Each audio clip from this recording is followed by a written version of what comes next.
Hello, you are tuned in to The Encourager. My name is Nehru. Thank you so much for tuning in again. Hope you're doing well today and every day.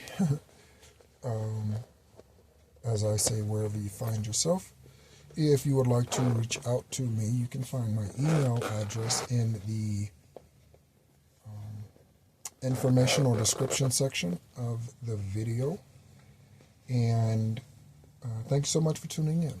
So in this, at this time, in this session, in this video, I would like to talk about debt,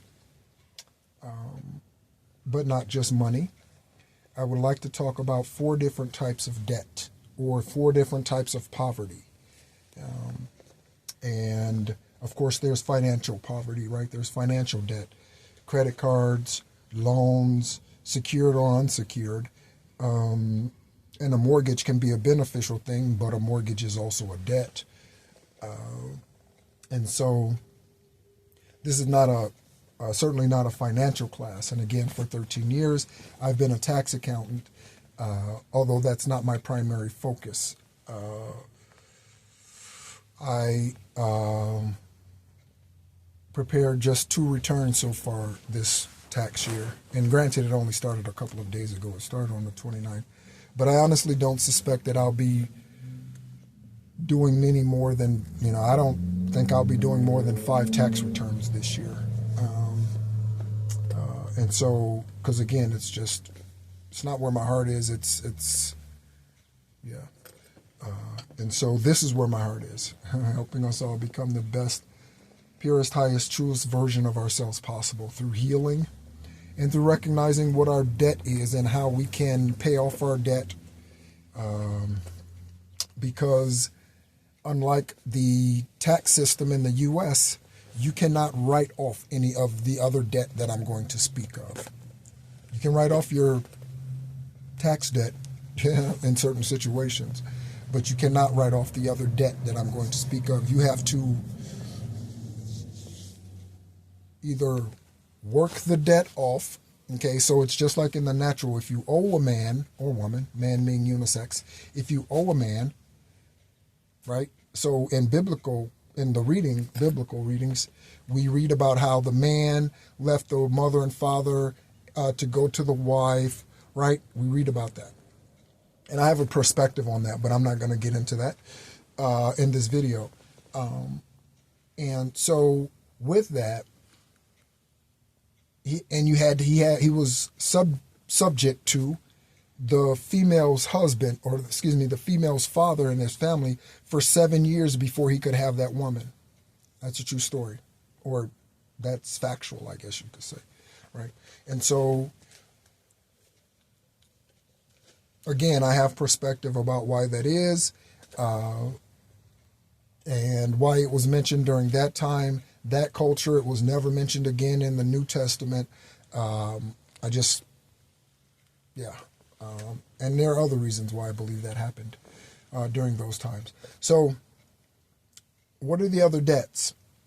Okay, so you can have mental debt, emotional debt, spiritual debt, and financial debt. Okay, so I'm going to talk about those briefly in this video. So what is debt? Debt is simply, in a natural sense, it is simply owing another man. That is what debt is. You could be indebted to a man or woman, again, for anything, right? So you could, if you live in a neighborhood where the corner store is generous, right? And, maybe they may let you have a bottle of water, right? And be like, oh, I'll get you tomorrow, Jim. They may let you go. That's a debt. That's a debt that you need to settle. Okay. I have a few credit cards, not many, because I don't live like that. I did hear a story one time talking about financial debt, and it was really, really funny. So, thank you, Confirmation Motorcycle. Tell my story. Tell the truth. It's not my story. It's a story I heard, but. The story goes that this is how this is the typical American today. And I heard this story many, many years ago, maybe in the 90s or something, early 2000s. Here's the typical American. They leave the house that is over mortgaged in the vehicle that is over financed, right? So you buy a new car, right? You deal with depreciation. I don't know if I'll ever buy a brand new car ever again. I don't care how much money I have. And I'll be a millionaire one day. I don't care how much money I have. I'll probably never buy a brand new, unless it's a customized kind of car. And I don't even know if I would ever do that, because that just seems like such a waste to me. There's nothing wrong with me going out there to buy that Bentley that's 3 years old and has 5,000 miles on it. There's nothing wrong with that. Or the Honda that has 2,000 miles on it. There's nothing wrong with that, right? Because you want to make smart decisions, right? I tend to hold on to cell phones unless they crack or break or become inoperable or something, because I'm not a tech guy. I don't need to have the latest, fanciest whatever. This is partly why I've had so many cars, because I've not purchased cars new. The only vehicle I ever purchased new was a 1994 GMC Sonoma in 1994. And back then, believe it or not, my payments were $360 on a 1994 GMC Sonoma. I got that car when I was 19. Me and my daughter's mother, Alexis's mother, we went to the dealership. This guy's name is Joe Gunner. I saw him, in fact, decades later. I saw him. We bought those cars in 1994. I saw him years later after I got out of the military in like 2016 or 17 or something. I saw Mr. Joe Gunner. We bought those vehicles from an Orange Buick dealership. I think it was called Orange Buick. I don't know. It might have been. But anyway, it was located in Castleberry, Florida. She got a 2-door Buick Skylark, and I got a GMC regular cab, fire engine red Sonoma, manual shift.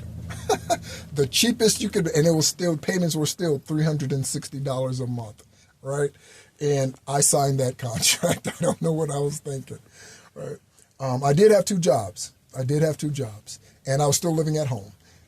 So whatever I made was mine. Although I did slide money under Kevin's door. I did do that. He never asked me for anything. I would just slide money under the door, because I figured, you know what? I don't know. That's just how I was. I'm not going to get into. That's just how my heart is. So, I remember I ended up having to give that truck back once I got into the military, because I was going into the military as an E1, and as an E1 in 1995, I was probably making $400 and something a month, maybe $500 a month as an E1 in the United States Army in 1995. Yeah. So the benefits of government work is great. The pay is certainly not for the military, is not. Okay? The military, the pay is garbage compared to what you get compensated. It's less than minimum wage. And I remember calculating it one time when I was in, and I might have been E5 at that time, and it was like $2 and something for the hours that I was in uniform compared to the compensation that I get. It was some ridiculously low number. Okay? And so, dog, yep, that's true. And so there's financial debt there. So I ended up having to give that truck back, because on $400 and something, $500 a month, there was no way I could pay $360 a month, right? So that was a debt that, one, I should not have ever even undertaken. And so, yeah, right? So that ended up costing me. And so there's financial debt there. With the financial debt, to me, in my opinion, the financial debt is the easiest to get rid of, or the easiest to pay off compared to the other three. Okay? The financial debt, you cannot be doing your passion and get paid and pay off your debt in the natural, in the 3D, that type of debt. The other three debts, you have to be spiritually awakened in order to pay off. Okay? So in order to pay off your mental, which I connect with a lot with childhood wounds and the emotional debt. So the childhood wounds, I connect with emotional debt and mental debt often. Certainly emotional debt. So in order to pay those off, you have to be spiritually aware. That takes a lot more work than working a 7-hour or 8-hour job. That takes a lot more work than that. Okay? A lot more dedication, a lot more consistency. Because if you miss days with that, the enemy is just sitting there waiting. All the Luciferians and that, they're just sitting there, Jezebels, they're just sitting there waiting for you to miss a payment in the spirit. They're waiting for you to miss a payment. Because when you miss that payment, they're jumping on you. And what is that payment? You wake up in the morning and you don't do your spiritual cleansing, or you don't do your meditations. You start slacking. You start inviting people back into your energy that really mean no good for you. They're just there because you have history or whatever else, or some other false reason.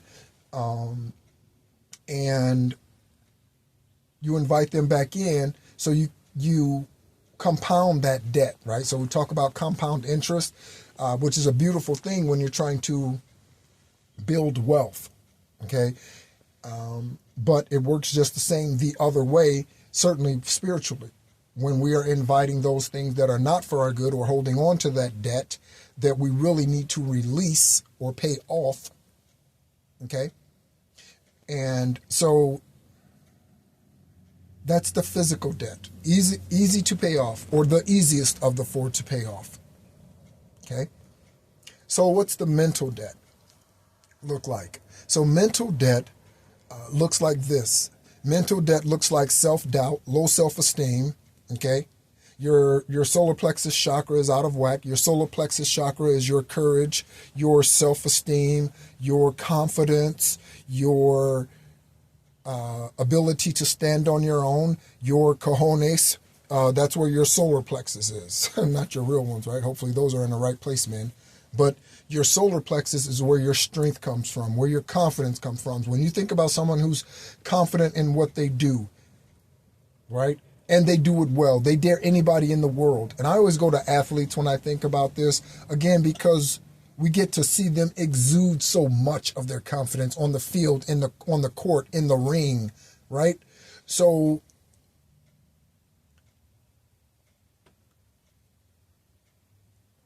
how much confidence does it take for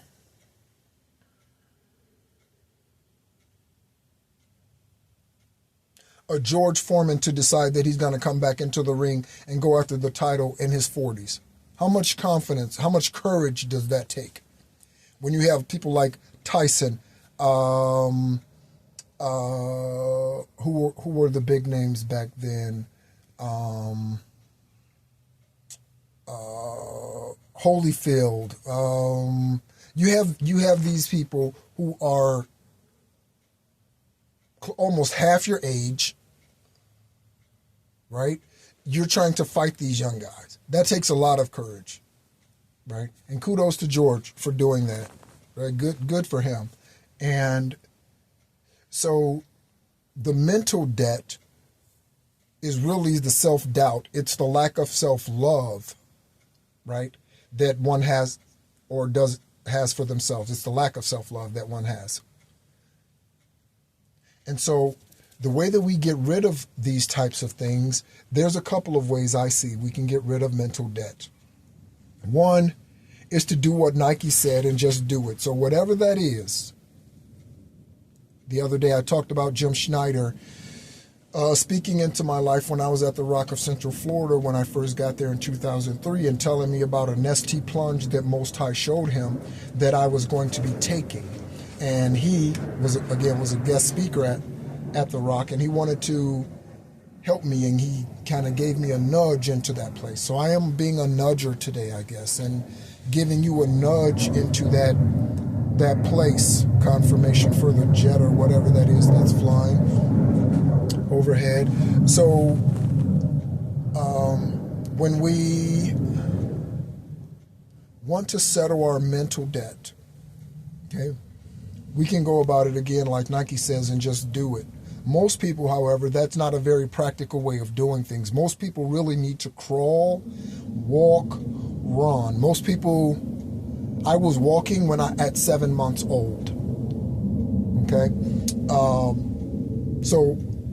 But most people don't start walking until,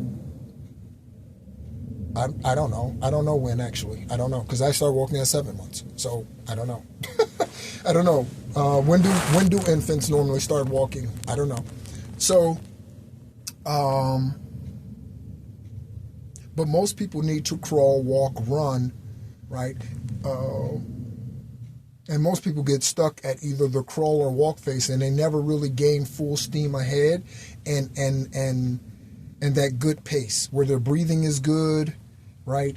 And they're just in a zone. They're just going down, and it doesn't matter. And it's just literally one step in front of the next, and it's on autopilot, and they're just going, right? Most people never really get to that spot.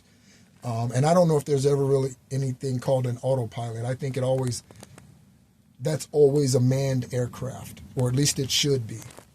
And so your mental wellness is extremely important. I was the jury foreman for a case. I've mentioned this before. The only time I ever came up on jury duty, I ended up being the jury foreman, as it would turn out, right? And elected by the people, because I definitely didn't raise my hand for that. That was not something I would volunteer for, okay? But I'm a brown guy. I was an accountant. It was a murder trial. And so, yeah. And that's literally how they do. That's not bragging. Like that's literally what they do. They want educated people. They want that's who they want in those jury seats most of the time, right? They want educated, sophisticated, well-spoken people, people that are not a part of the street, so to speak. Like they want that type of individual. So that's not bragging. That's literally how the system is. They want those type of people, especially a brown minority. Okay, they want that. And so, yeah, and certainly the prosecution would want that. I don't know if the I don't know if the defense would want that, but the prosecution would want that type of juror. And so anyway, I was picked. I was the reluctant leader, I guess, and so it was a murder trial, and it was a case of Patrick Campbell versus the state of Florida. He had unalived his grandmother for money. I think he was 20. No, I think it was 20 something when the trial started, but he was like 19 when the crime was committed.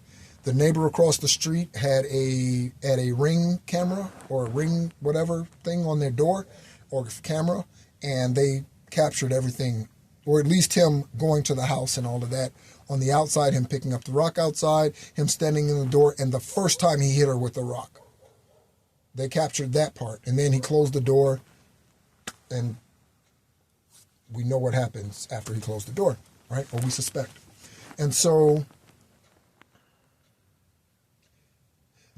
he was a diagnosed paranoid schizophrenic. He was taking medication. He didn't like taking the medication because he did not like the way it feels. And you hear this often, right? And there's so much that needs to change about our legal system and the way we go about handling these individuals that have been for sure diagnosed or committed some. I'm going to say this. Anyone with DNA proof that they RAPED'd someone, I'm not even going to go to unaliving, because to me that's an automatic life sentence. There's no, again, with DNA proof, there is absolutely none whatsoever. So, but this is what the legal system does. Okay, they will let someone out who is mentally handicapped. They've been scientifically proven to be mentally handicapped.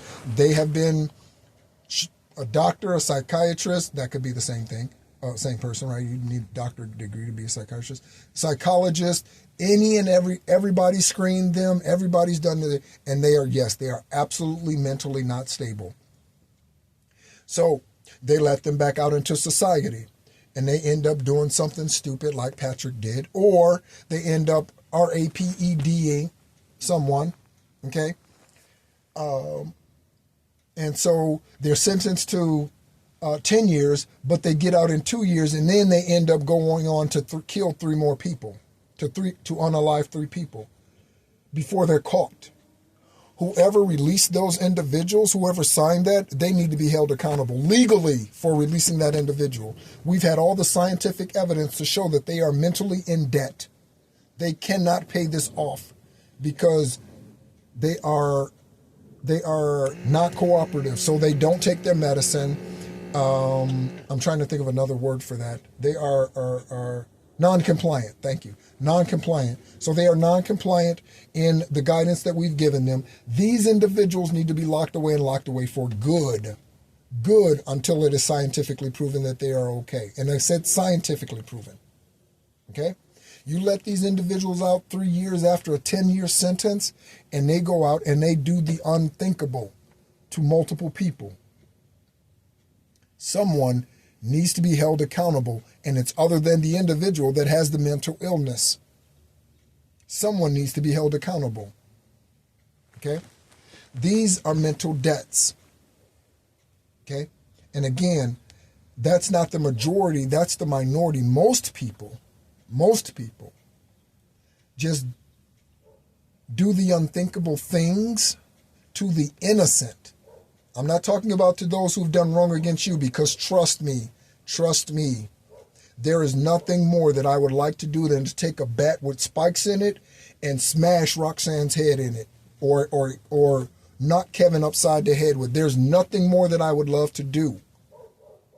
But I'm the victim, and they are the guilty party. They did the witchcraft against me. They stole my company. They took my daughter. They took my wife, right? So they're not innocent, right? So to me, my actions are justified. I remember watching A Time to Kill with Samuel L. Jackson and Matthew McConaughey, okay? And I remember he decided that he was going to, was that movie? I think it was. There's also another one, New Jack City, where that guy, the older gentleman, I don't know his real name. I don't know his true name. This older gentleman in New Jack City is a early 90s, 92 maybe, gangster movie where Wesley Snipes played this drug dealer that was taking over the city, and he was just blasting people, kind of like Denzel in American Gangster, but Wesley was the typical drug dealer. See, Denzel didn't look like that, right? He fashioned himself as a businessman, but Wesley, he was the gangster, right? He walked around, looked like that, big chains and all that sort of thing in the movie, right? And so the guy in that, because in New Jack City, when Wesley didn't care, he said if he goes down, he's taking everybody with him. He didn't care who it was when he finally got caught, okay? But he had done so much evil in the city, that older guy at the courthouse, he went to the courthouse and he pulled out a gun there, walking up the steps, and he pulled out a gun and he shot Wesley Snipes, right? Or what was the character's name? What was the character's name?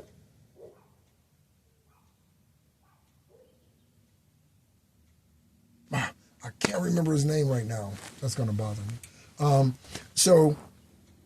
And I want to say in A Time to Kill too. I don't know. Maybe Samuel didn't. Maybe Samuel L. Jackson didn't. Because they raped his daughter. They RAPED'd his daughter. So I can't remember if he unalived that guy or not. I can't remember. But to me, those situations are justified, and there is no prosecution needed for someone like that. If you RAPED my daughter, you damn straight, you need to be decapitated. You RAPED my son, you damn straight, you need to go to jail and go to jail for life. There is no recompense. There's no paying off that debt. Not in my eyes. No. Okay? We need to use the legal system and use it to the max. Okay? Because those acts are unthinkable to me.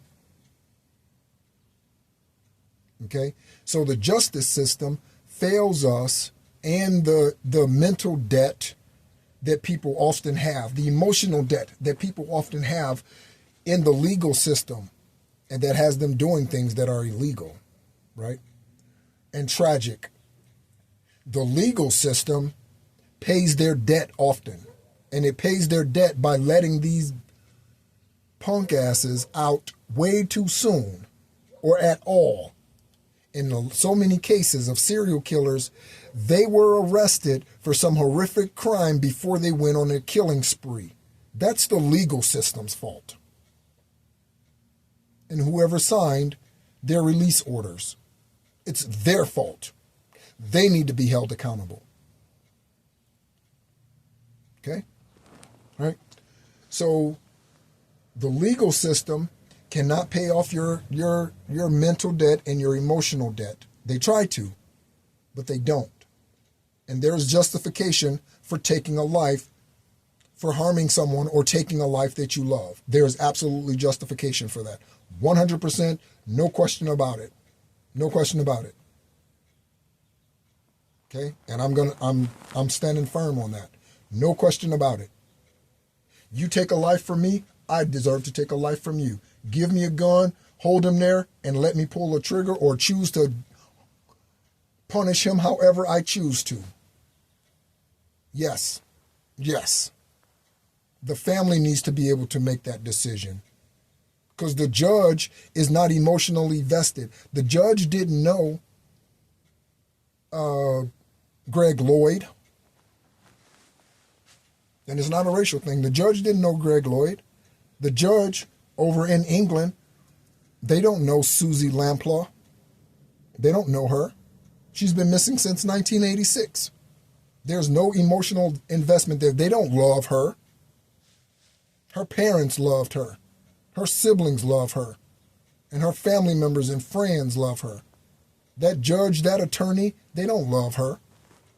They're just doing a job to get paid. That's all they're doing. There is no emotional investment there. So for them to make the decision as to what happens to the perpetrator, to me, there's something questionable there. Okay? So your mental and spiritual debt cannot be paid by some other system or any system. You have to do the mental work in order to heal yourself, the spiritual work in order to heal yourself, the emotional work in order to heal yourself, right? And I'm not going to run down the gamut of ways to do that, okay? Because there are a number of ways that you can spiritually heal yourself. You can go through the videos on this channel, or you can look up spiritual healing, mental healing. To me, again, if you heal your spirit, your mind will heal. And I truly believe that. Because again, your spirit man is already mature. Your spirit man only knows truth. When your spirit man talks to you, that is only truth. Your spirit man will not lie to you. Most High will not lie to you. Okay, and that is his spirit that dwells in you. That will not lie to you. Okay, so if you can learn to hear that and listen to that and follow that, it won't be all peaches and cream, but it's going to be a heaven of a lot better than it is if you don't follow that mature voice within you. Okay? So, when considering debt, okay, some of us, I'm thinking about Black History Month. Today is February 1st. And I'm naming all kinds of things that I would like to see changed. I don't know how many will change at the end of my days. But these are some things that I hope to have changed. I hope to have eliminated, or it be made, actually, it would need to be made illegal to ask the race of anyone when they are applying for a job. I would like to remove that from all applications. If you own a business, LLC, S Corp, C Corp, partnership, any business entity in the U.S. and you pay taxes or you are obligated to pay taxes here in the U.S., you cannot ask someone for what their race is on an application. Because race doesn't matter when it comes to your job. And don't tell me shit about equality, because I can't tell you how many times I was the only brown guy in the office handling the money. Okay? I'm thankful that they trusted me, but I was the only brown guy in the office. All the other brown people worked in the warehouse or drove the truck or was a 1099 salesperson out there beating the pavement or something like that. Okay? So race is completely irrelevant. Ethnicity is completely irrelevant. And irrelevant's not a word. Not relevant when it comes to your qualifications for a job. So I hope one day to make that illegal, to ask for what someone's race is, no more than you can ask what someone's age is. Okay? No one can ask you if you're married or single in an interview or on an application. Why is that? But they can ask you your race. You can look up whether someone is married or not. You can look that up online. You can look up marriage records. Okay? You can't look up race records. So why is that? I'm asking the public. Why is that? I'm asking the lawmakers. Right? So, Black History Month. So I'm going to talk about this kind of debt. So most of us brown people, I told someone the other day, I don't even like saying tax client because I've gotten so much out of that mental space. I don't even like saying that because to say that sounds like I'm still all in that, and I'm not. It's really, yeah. I don't even know if I'll be doing taxes after this year at all. Again, I don't expect to do more than 5 this year. So,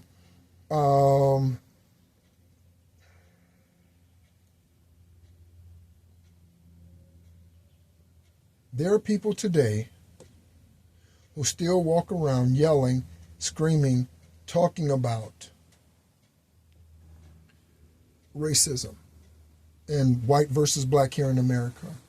You've often heard me talk about, and this is a different type of debt. You've often heard me talk about in other countries, no other country identifies them, no other people in any other country identifies themselves between 2 races. Okay? Why is it in America that we are on 2 different ends of the spectrum? There's black and there's white. I keep talking about systemic racism and that big old seed that was planted many years ago called racism. And again, I'm not saying it's not real. What I'm saying is whatever you focus on grows. Okay? And there are advancements and things that brown people, I say brown, and I have for many years. I don't say black because I've had black cars. I've never had a brown car. Okay? We check the color spectrum. Okay? That lets us know what our skin color is. Again, they refer to us as African Americans, but they don't refer to the Europeans or European whites or European Americans. They don't refer to the quote-unquote white man that way. They don't refer to them as a European American. Why is that? They're just an American. Well, I was born here too, bitch, and I fought 8 years for your freedom. I bet most of the fucking white people in this country can't say that shit. So I think I'm more American than you if you didn't serve. or if you sold piss poorly or you went AWOL, I'm more American than your ass. So I'm an American. Right, bitch? So the ignorance of people is jaw-dropping, and it gets more and more jaw-dropping every single day, okay? So here is the racism debt that we as a brown people deal with today. We still complain about racism. I can go to any school in this country. That used to be an issue. Be thankful for the shit that's already happened that you can now partake in that you used to cry about. Be thankful and grateful for that shit and the men and women that fought for your fucking rights, that were unalived because of their fight. Be thankful for that. Okay? Stop complaining about shit and recognize the things that have been made available to you from the sacrifices of those that have come before you, dumbasses. Yeah, brown folks, black folks. Yeah, you, fucker. All right? So we need to wake up. Here's my Black History speech. We need to wake up and realize the advancements that we have made. Do you know that everything, I mention this all the time, everything today is hip-hop? Who started that hip-hop culture? In the 90s, in the early 80s, right? Rappers Delight and all of them, they started this hip-hop movement. Now everybody, right? And now today, it knows no bounds. It knows no bounds. So you think about a Gary Owens, the comedian. You think about an Eminem, right? It knows no bounds today. Okay? And they're not the only ones. Okay? So when you think about the advancements that have been made compared to where life was for us in the 60s, brown folks, 50s, 40s, 30s, 20s, even in the 70s, right? You think about how far we've come. We need to show some gratitude this month. Every month. It's like Valentine's Day. If the only day that you give your significance anything that shows them that you love them is on Valentine's Day, I hope they wake up and realize that you are a part-time lover, man or woman. I hope they realize that you are seasonal. So keep your candy, keep your flowers, okay? Give them to the next bimbo that comes along, okay? Or give them to the next guy that has a sex addiction, okay? Give it to that person, because I know my worth and I'm better than that, okay? We don't need a seasonal lover. So the mental debt that the brown race here in America has suffered is terrible. And yet, people choose to focus on the things that have the debt that's already been paid. They still focus on the debt. Well, you sent them dogs in that water hole. Well, yeah, they did. That's true. But that was 60 years ago, and you can't even yell at the people who did it because they're gone. The police officers died who did that. Like, why are you yelling at their grandson? What the hell are you doing? Anybody who comes at me, talking to me about debt that Kevin or Judy or Berlin or Odessa or David Charles or Mildred, those are grandparents, parents of mine, that they had to pay, you better get out of my face before I punch you, right? Will knock you out. Like, don't come at me with debt from who? Shit, you better get out of my face, right? Because I'm not responsible for a damn thing Kevin's ever done. Bad choice, good choice, I'm not responsible for shit Berlin's ever done. Ever. They had their life and they lived it. However they chose to live it, right? And I'm not blaming my I don't know, Mexican friend, my Caucasian friend, my whatever, for my best friend, right? His name is Scott. Friend since we were 16. You know this. I've shared this before. Okay? His family is Caucasian. Okay? They embraced me. I once moved into their house. Okay? So you're trying to tell me that it's okay for me to be mad at them for something their ancestors did? And it probably wasn't even to my family? You did this to my people. Sit the fuck down. Your people might have deserved whatever was coming to them at that time. Right? And no, I'm not condoning slavery. And no, I'm not saying lynching, and absolutely not. That shit is wrong. And again, different system back then. Different system. Okay? So I'm trying to function in the system that we have today, and not only that, make it better. Okay? So let's get rid of the racist debt, or the debt of racism. Okay? And let's be grateful for those that have come before us and have provided us today with opportunities that we did not have 30, 40, 50, 60, 70, 80, 90 years ago. Let's be thankful for those opportunities in this Brown History Month. Okay? So getting rid of our debt is the only way that we can get ahead. I shared a story the other day about Kim Parker, who is the wife of Steve Parker at the Rock of Central Florida, where I spent 20 years before going into my spiritual awakening and walking away from religion. And she told me that everything that Kevin forfeited is coming to me. But there was a debt I had to pay in order to get everything that he forfeited.